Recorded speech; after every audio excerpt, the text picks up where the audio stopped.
Hello, good morning. Ayan. Dito na muna tayo, no? Update muna ako ulit.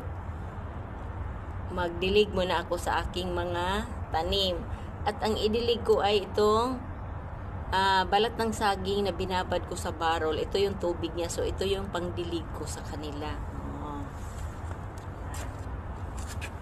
Hello, good morning. Good morning, good morning. Kumusta kayo? Kumusta kayo aking mga tanim? Kumusta kayo dyan? Good morning. Ayan, magdilig ako sa aking mga tanim.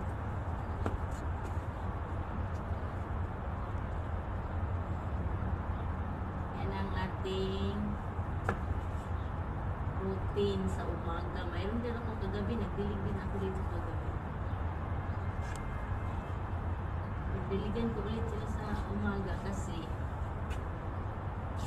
may araw na kasi kailangan sila may tubig sila kasi mag-araw na ngayon. Hindi sila matuyo.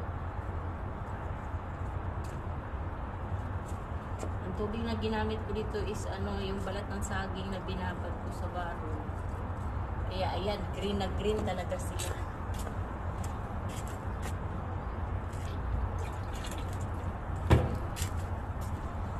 Kaya green na green.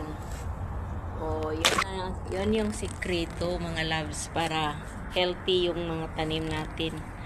Ang natin idilig. Yung balat ng saging may pakinabang yun, wag natin itapon. So dito ako magdilig muna ako. Kunti-kunti man lang kasi nakainom na rin yan sila kagabi. Mga bagong ko kasi ito, mga bagong tanim. Ito muna tayo sa mga malalaki. Ito na yan, oh, may na siya, may bulak na. Yan ang aking tomato, oh. Hala, palabas na yung bulaklak ng aking tomato, oh. Diba? Nakakatuwa, oh, ang healthy nila. Healthy nila. Ayan, yan. Sino ba naman hindi maganahan dyan? Magbisita dito para minuto. Sa isang araw nakailang punta ako dito para mag-check sa kanila. Kunti-kunti lang ang ilagay kong tubig kasi nakainom naman yan sila kagabi.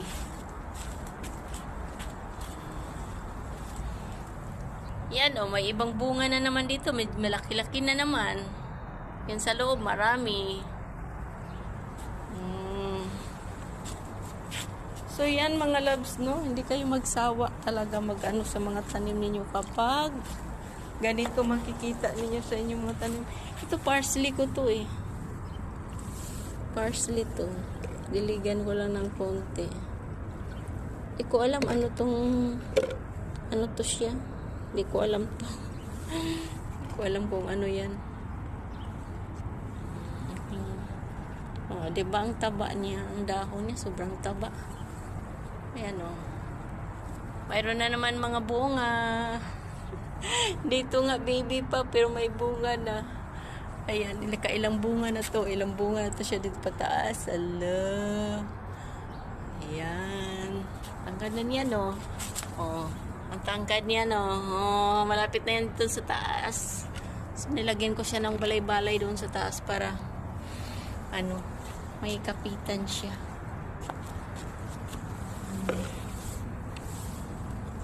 Mayroon din siyang mga bunga dito sa baba, maliit. Oh, yan, yun, oh.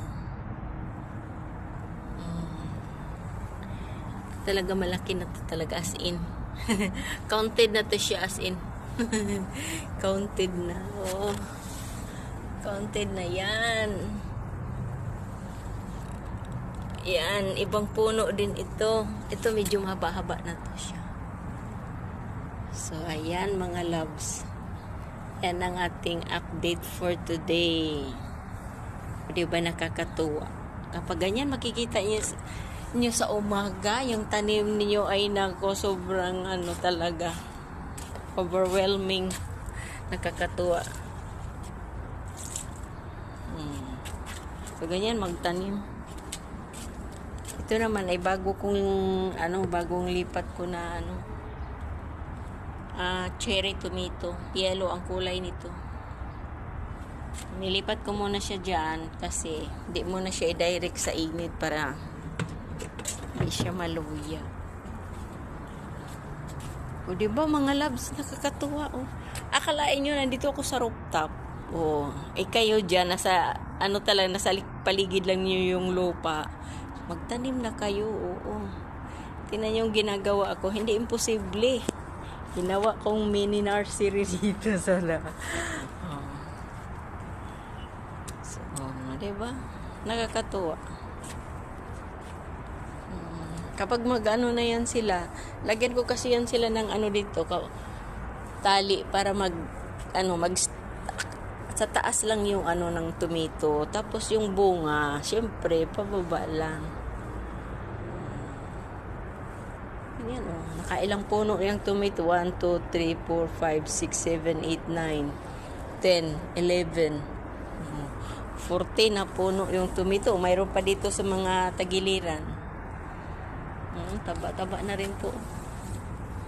Pabulaklak na rin siya. Mayroon na rin siyang Purus.